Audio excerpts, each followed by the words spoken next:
Hey, welcome back to the Disney Plus Everyday Challenge, and today we have Marvel Studios assembled the making of Black Panther: Wakanda Forever. Yes, the sequel to the original Black Panther. It is 58 minutes long. It's from 2023, and it is, of course, it's the making of. It's the behind the scenes of the making of the film.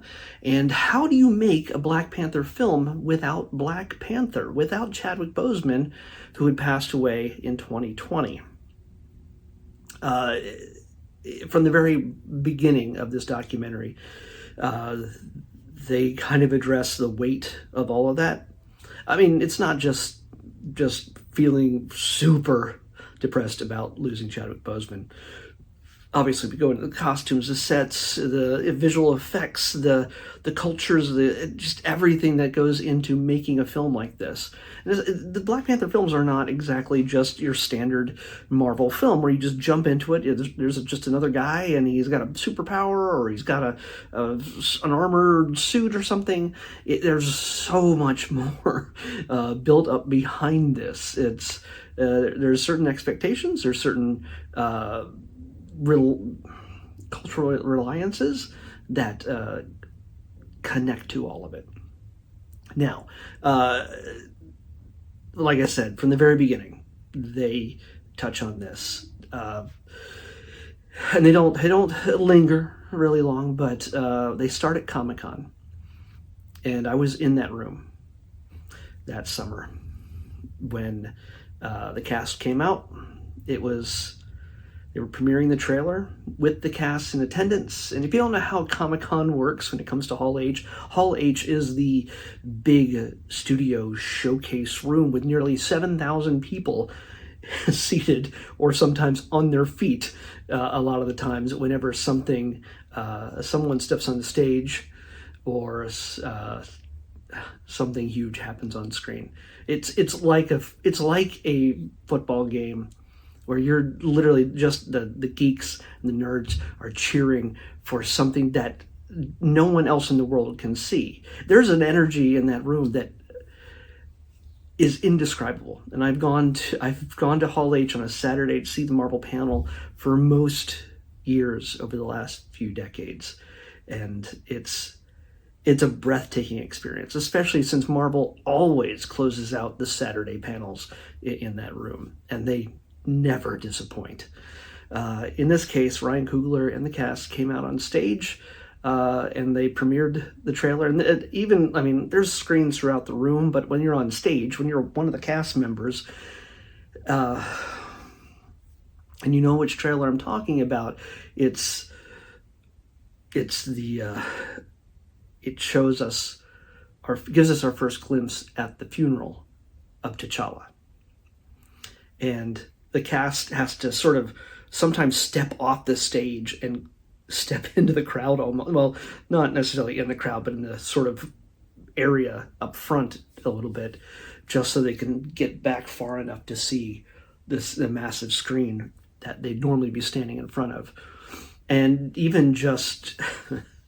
And some of them, very often, not always, but very often, it is some actors' first times seeing the trailer product to promote the film they're in. And when it comes to seeing the funeral of T'Challa, it had a humongous effect, not just on the crowd. It brought not just cheers, but tears, not the least of which from the cast themselves. You'll have to see even just the first few minutes of this documentary, even if you're not even really interested in the documentary or even the film. You kind of have to understand the emotionally charged moment behind all of this. So in this documentary, they take a look at what went into even deciding to continue to take this on. One, the original Black Panther film was a cultural atom bomb that shook so many people and was a humongous moment for so many people, especially the Black community, especially the African community, and especially just fans of this character from Marvel. But you have to understand, for a very long time, there was not such a thing as a good guy black superhero. Yeah, it might have been a black bad guy, but very often there wasn't a whole lot of anybody of color in comic books, yes, including Marvel.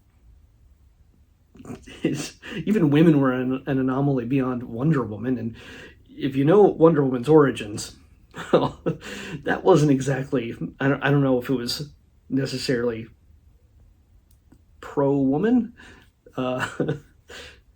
Just look it up. Not for kids, just to let you know. But I mean, when it comes to Marvel, though, yeah, we've had plenty of, Sue Storm from the Fantastic Four is the first lady, in a sense, of Marvel Comics. Yeah, we've had many versions of her over the years, and we're going to get one more soon. But when it came to black representation as a character in a comic who represented his culture and was not a sidekick or a background character, he was as powerful as anybody he ever interacted with, first appearing in Fantastic Four. And he demanded respect. And to have Stan Lee and Jack Kirby, and I'm trying to think who else. There's somebody else. I don't think it was Stan and Jack. They created him. I could be wrong, but yeah, it's just to have the creators of Marvel Comics in the '60s bring this character to life is kind of astounding. So what we get is dealing with the loss of Chadwick Boseman and having to move forward, expanding the world of Black Panther, getting to creating a new culture where the first film, 2 award-winning women,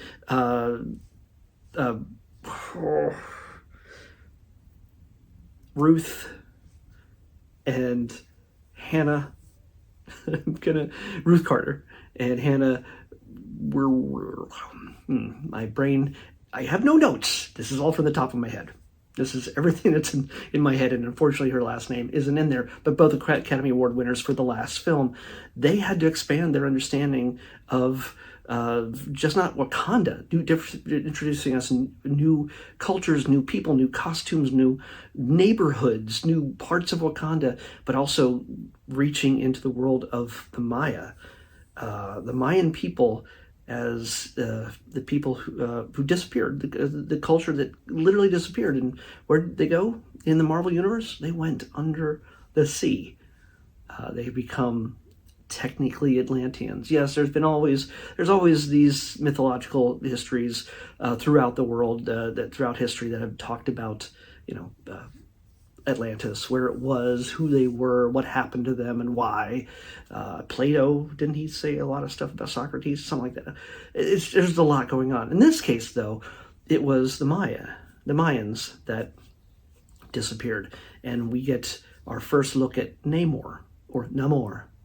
There's a reason for the pronunciation, the different pronunciation, because that name has meaning. Not the original meaning that Namor originally meant, the guy who's yelling Imperious Rex whenever he's jumping into battle.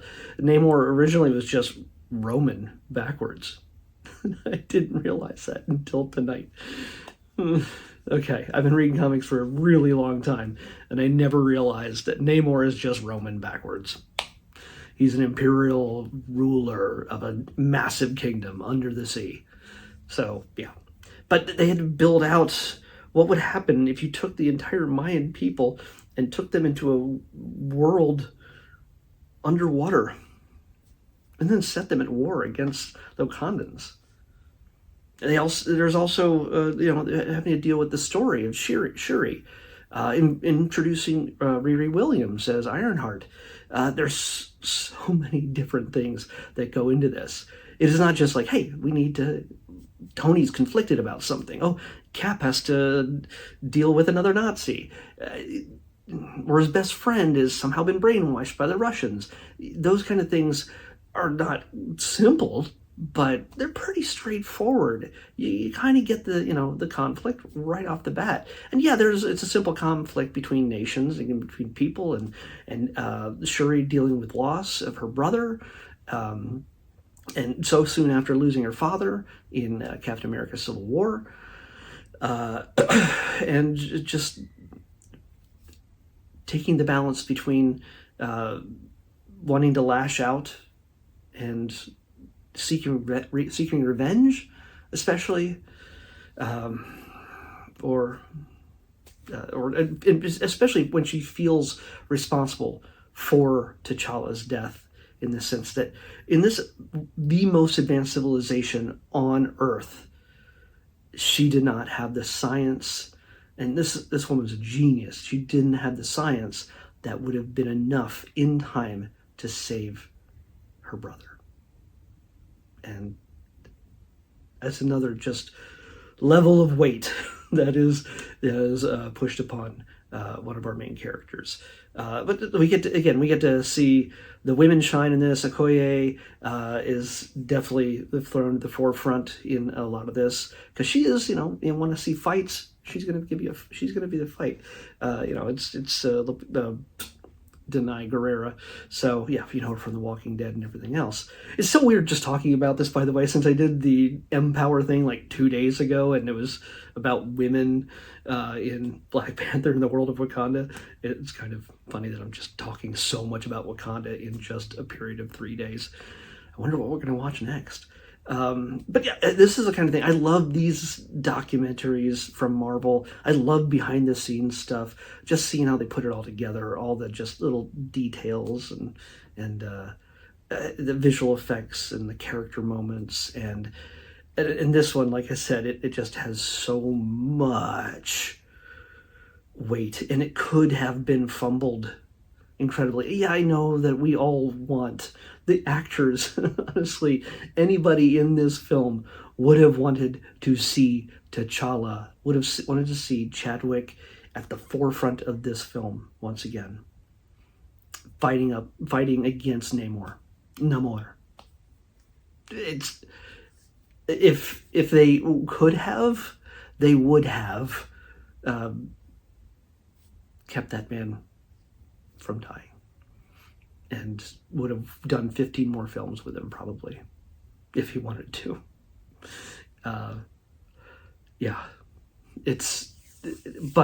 This has, his loss went on to inspire into force change and evolution in so many other characters, and bring us the film we got with Wakanda Forever.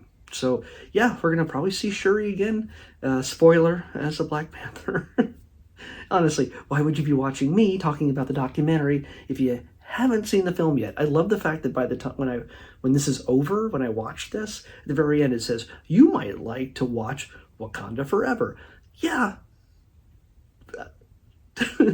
Honestly, if one of these things come up from Marvel and I haven't seen the movie yet, I'm watching the movie first.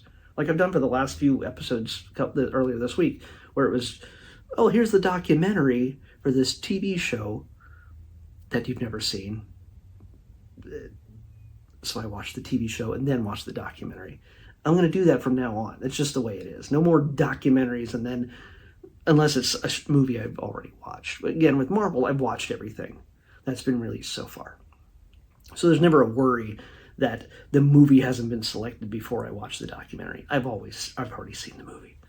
So yeah, if you're like me and a big nerd for these documentary stuff, absolutely. I think if anybody might have had a little problem with this film, I think, well, there's some problems, but there's certain people have certain reasons for certain problems. But if you had any problems with it, I think there's a lot of, they're not justifying it, but they're explaining the thought process that went behind how they did things. And so much of this is fantastic to see, the costume room and how they just built the underwater spaces, and how they shot so much actually underwater as compared to just making it look like they're underwater. It's some fantastic stuff. That's just me. Let's pick tomorrow's episode. 21. Lucky 21. Okay, we got a movie, and it is, I think it's a Disney Channel movie. I'm pretty sure it has that feel, and we go right from the world of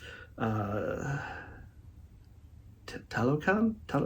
It's Namor's world, Mayan world under the sea. We go from that to Aquamarine, which I'm pretty sure is about mermaids, or a mermaid. We'll find out tomorrow. Aquamarine is what we're watching next on the Disney Plus Everyday Challenge. I'll see you back here tomorrow with that.